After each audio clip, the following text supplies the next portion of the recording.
Ser o no ser, he ahí el dilema.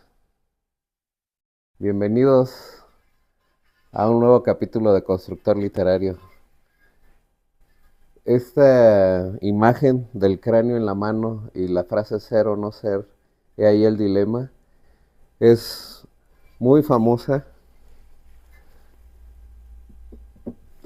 y también nos remonta directamente a una obra de Shakespeare escrita en 1602, 1604, no hay así como una exactitud, digamos 1600, de la obra máxima de Shakespeare, que es Hamlet. Es una obra de teatro, no es una novela, y esta vez decidí hacer el video de Hamlet porque, como ustedes saben, sigo en la lectura. ¿Se acuerdan que hace algunos capítulos les mencionaba que estoy leyendo el Ulises de James Joyce? Incluso hay un video anterior exclusivo de arranque de lectura de esta obra. Y los personajes, o más bien se menciona varias veces la obra de Hamlet en el Ulises de James Joyce por los personajes. Y como para incrementar el conocimiento o el entorno de esta obra, por eso me remití a Hamlet. Sigo en la lucha porque no es una obra sencilla. Es una obra con un nivel de complejidad importante, pero no me he dado por vencido, sigo adelante y sigo en forma lenta porque pues no tendría caso nada más avanzar sin ir entendiendo lo que pasa en este libro.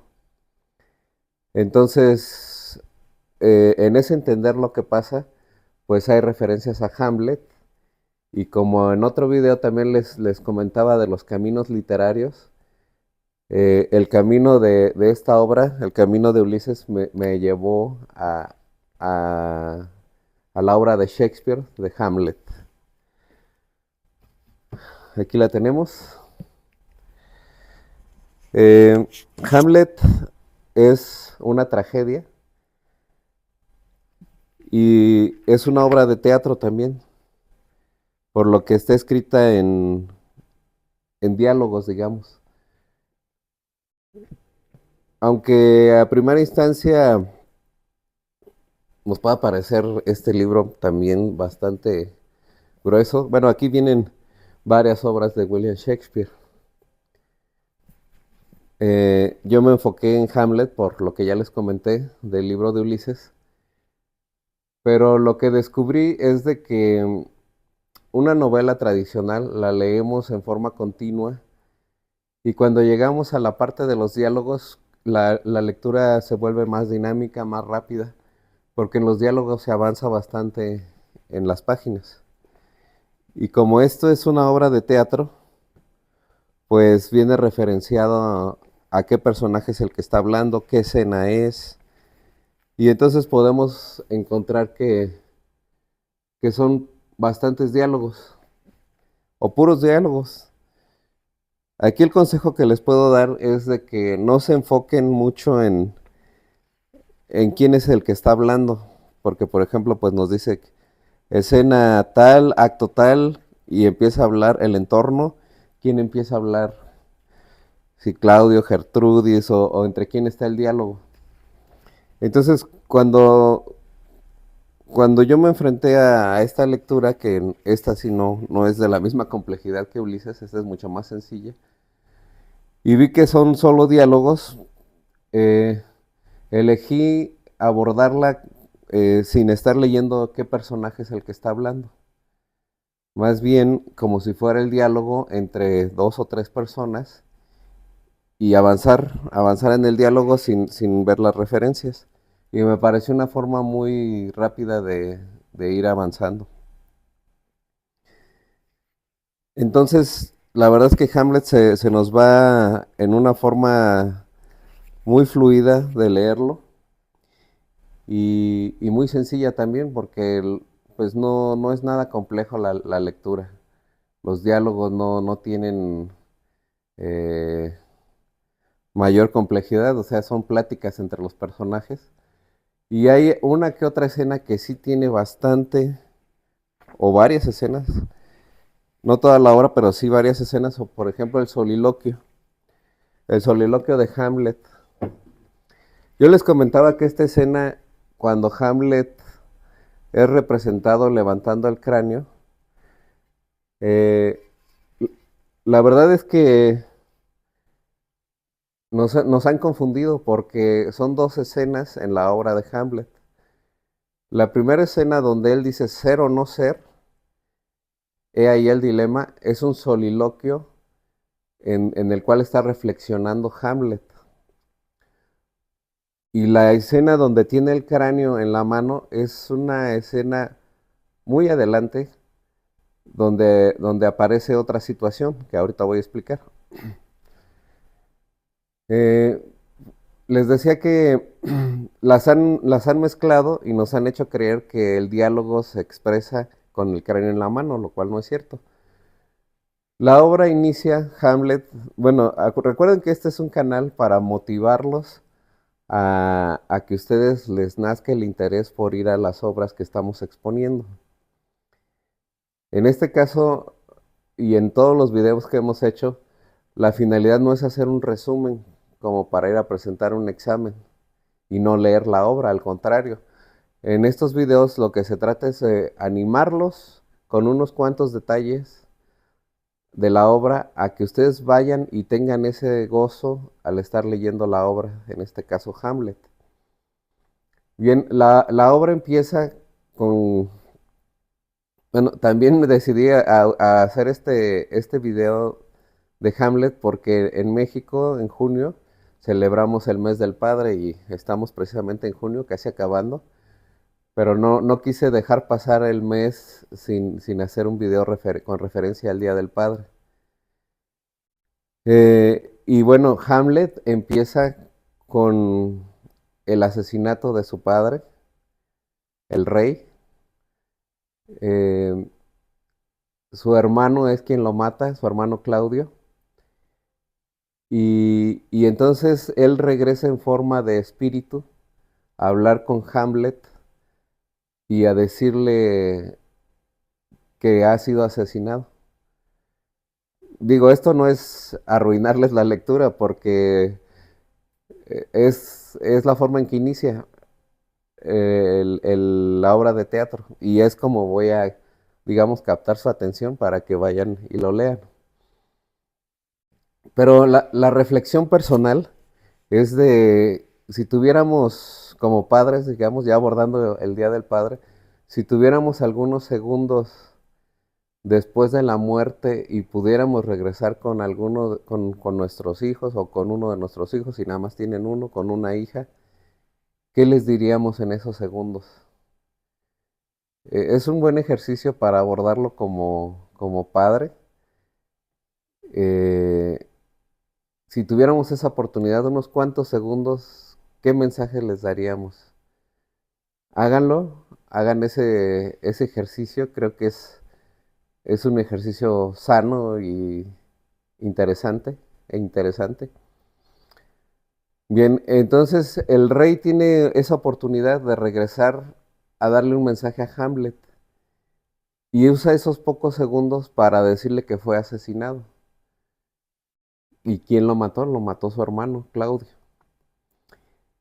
Entonces Hamlet empieza a idear unas estrategias de cómo descubrir primero si es cierto, cómo hacer que confiese su tío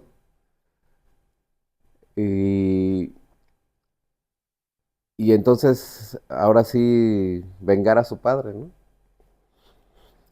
Eh, entonces de ahí nacen una serie de eventos y la maravilla de esta obra, porque la estrategia que usa Hamlet para delatar a su tío es organizar una puesta en escena, o sea, una obra de teatro en la corte en donde se muestre que se está cometiendo un asesinato de la misma forma en que lo hizo su tío. Y entonces al ver la reacción, pues su tío está como festejando, ¿no? Está viendo la puesta en escena, está tomando, están todas las personas del palacio. Y cuando empiezan a representar el asesinato, cambia la forma de su cara, sus reacciones, se levanta. Ya cuando muere el personaje se levanta. Y entonces de ahí se delata y, y Hamlet confirma que efectivamente lo mató a su padre. Y también nos, es una parte que sobresale de la obra de Shakespeare porque dentro de la obra de teatro que es Hamlet, se representa otra obra de teatro que, que es la forma en que quiere descubrir si es el asesino o no. Porque pues el teatro ha sido definido como el espejo de la naturaleza. Entonces el rey se ve reflejado y reacciona. Entonces eso es algo muy grande, tener una obra de teatro dentro de la obra de teatro. El espectador, cuando está representándose esta obra de teatro de Shakespeare, el espectador está viendo Hamlet y los personajes de Hamlet están viendo una obra de teatro. Entonces es algo que hay que resaltar y que hay que conocer de esta obra. Y bueno, su madre Gertrudis a los 2 meses se casa con su hermano Claudio, se queda con su reino. Y bueno, este principio lo han usado en otras historias que le han puesto algunos toques diferentes, pero que sigue siendo lo mismo. Estoy seguro que ustedes han visto alguna película, algún libro donde se toca esa narrativa de que el hijo que ha sido asesinado, el padre, el hijo tiene que hacer algo por recuperar el reino y, y incluso que también habla el padre fallecido con el hijo.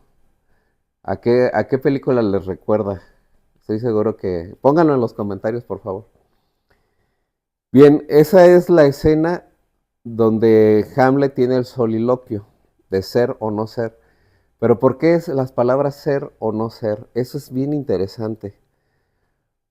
Y la respuesta es esta. Hamlet empieza a reflexionar mucho sobre la muerte. Desde luego, con el golpe tan fuerte que fue la muerte de su padre, empieza a reflexionar sobre los eventos de la fragilidad de la vida. Y cuando él dice ser o no ser, he ahí el dilema. Lo que se está preguntando a sí mismo es luchar o no luchar, vivir o no vivir, porque esa es la pregunta. Seguir luchando en esta vida de sufrimiento, de problemas, de angustias, pero también de alegrías. En ese momento Hamlet está devastado y pues estoy seguro que está del lado de no vivir, ¿no? Entonces dices, ser o no ser, vivir o no vivir. Esa es la pregunta, vale la pena luchar, seguir soportando, seguir aguantando todo lo que esta vida nos golpea? Cuando uno está deprimido, pues siempre va a irse así como que ya no quiero luchar, ¿no? Hasta que llega un momento de reflexión en que pues vemos que no todo es amargura. Imagínense, o sea, es su padre el que murió, el que fue asesinado. Y a él le queda toda esa responsabilidad que precisamente su padre vino y se la dio. Entonces, hay que entender todo el entorno psicológico, que no es, eso sí no es sencillo, pero es muy padre irlo analizando, porque ha habido bastantes textos escritos en relación a estos diálogos o a estos, sí, diálogos internos o personales de Hamlet. Y bueno, entonces esa es la explicación del ser o no ser.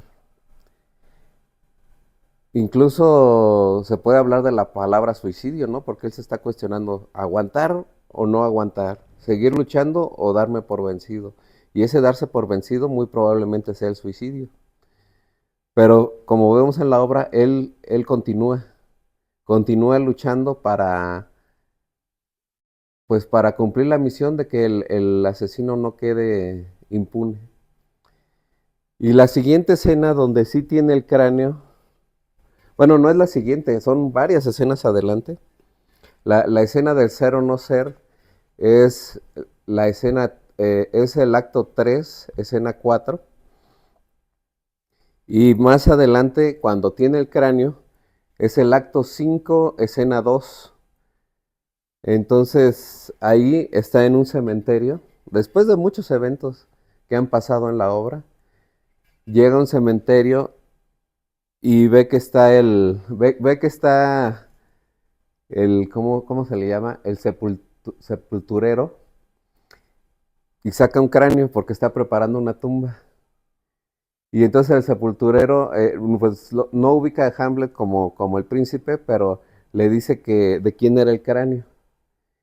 Y entonces ahí viene otra reflexión de Hamlet bien importante, que toma el cráneo y él conoció, era de uno de los bufones de la corte, y empieza a decir, yo te conocí, cuántas veces me hiciste reír, cuántas veces subí a tu espalda, cuántas veces nos divertimos, cuántas veces besé estas mejillas.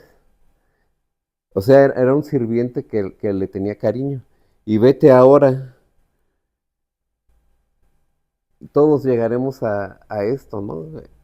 O sea, son reflexiones sobre la muerte en la obra que sí nos vuelan la cabeza, la verdad. Si nos ponemos a reflexionarla como el mensaje que nos quiso dar Shakespeare. Imagínense, 1602, 1604, redondeado 1600. Son 425 años atrás y sigue vigente. Sigue vigente el tema de la muerte, de esos sentimientos tan arraigados. Incluso le hace una recomendación, le dice, ¿por qué no vas ahora con mi madre y le muestras tu estado y le dices que por qué, que por más maquillaje que se ponga, este va a ser su final? Y con eso la harás reír, estará reflexionando con su amigo. Y bueno, esas dos escenas son para mí de las más importantes. Y como les decía, los invito a que ustedes vayan a la obra. De entrada son solo diálogos, entonces se les va a ir bastante rápido, ya que en una novela tradicional cuando llegamos a los diálogos pues se avanza bastante y rápido.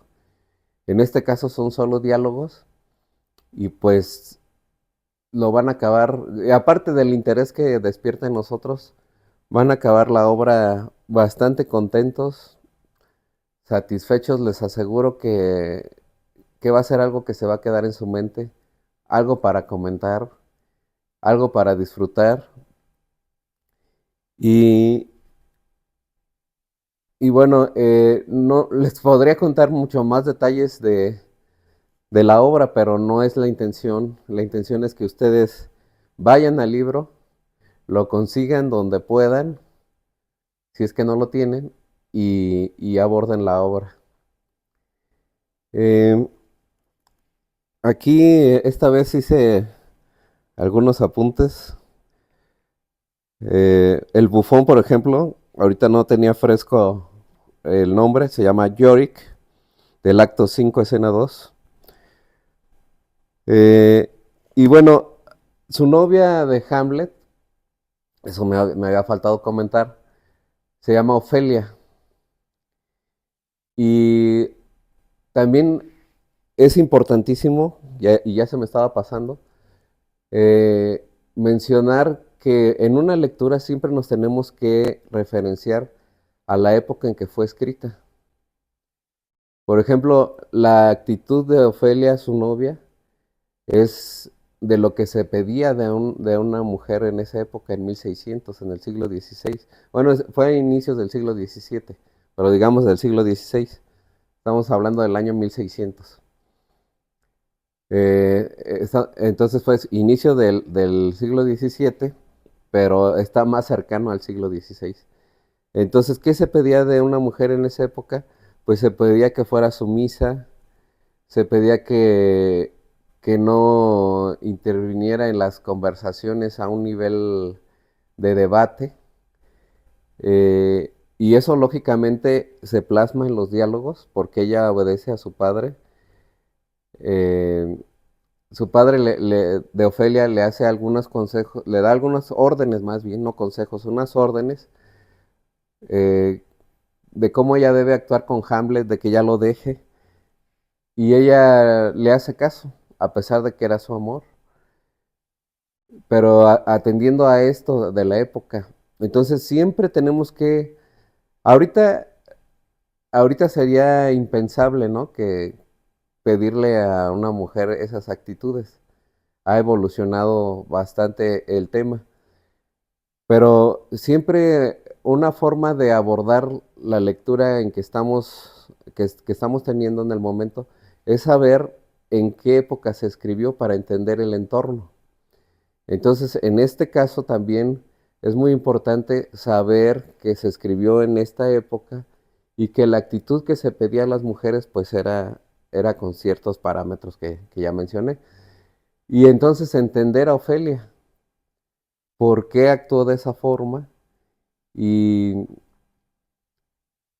y bueno, cuando ustedes estén abordando incluso un libro actual, pues bueno, lógicamente el contenido va a venir en referencia al entorno social. Y si vamos a obras más pasadas, siempre es bueno investigar en la obra que estén leyendo, cualquier libro, en qué época se escribió para entender el entorno. Y eso nos va a entender todavía, eso nos va a hacer todavía más entender la psicología, las reflexiones de cada personaje, porque conocemos el entorno. Y bueno, creo que es de lo más importante, creo que ya no se me está pasando nada. Los invito sinceramente a que hagan la lectura de Hamlet. Y bueno, aprovechando y para cerrar el video, les mencionaba yo al inicio que también lo había elegido por el mes del padre, ¿no? Y quisiéramos el ejercicio de qué mensaje les podríamos dar a nuestros hijos en unos cuantos segundos. Yo ya hice ese ejercicio. Si yo tuviera la oportunidad de regresar de la muerte en unos segundos, yo tengo dos hijos, y poderles decir algo, las palabras serían que les agradezco la alegría de que todas las alegrías que me han dado desde el momento en que nacieron, que es un amor muy diferente, un amor muy grande, y que les agradezco el que hayan compartido conmigo y que estoy orgulloso de ver en las personas que se han convertido. Esos son unos pocos segundos, pero creo que resumen lo que yo transmitiría de mensaje. Bien, pues espero sus comentarios en este video. Espero sus likes y que compartan. Y me da muchísimo gusto eh, estar nuevamente porque ya había pasado un periodo importante de tiempo de no hacer videos, pero creo que valió la pena la espera. Ustedes coméntenlo. Comenten algo que me haya faltado importante. Todo es complemento. Recuerden que todo esta plataforma es complementar una obra para que la persona que esté leyendo Hamlet tenga bastante información en los comentarios, en este video, y haga más gozosa la lectura. Muchas gracias.